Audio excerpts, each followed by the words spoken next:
سلام بچه ها، خوش اومدین به یه ویدیو دیگه. علیرضا واردن هستم. خوشم میشم چنلمو سابسکرایب کنید و لایک کنید این ویدیو. خب شروع میکنیم. خب میخوایم ببینیم که یک واردن در مقابل یک آرژانتال کدوم برنده واقع میشه.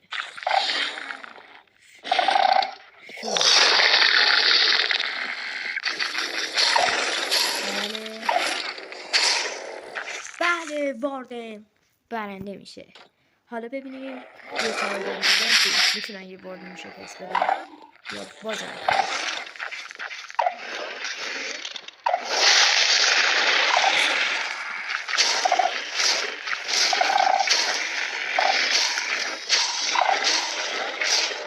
بازم نه.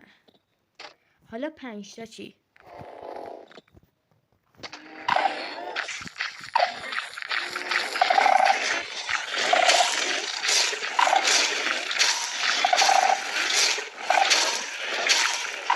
یه دونه از آدم میمیره، دومی همینطور، سومی همینطور، چهارمی و بله و آخری شکستش میده. فعلا تا ویدیوی دیگه، بدرود.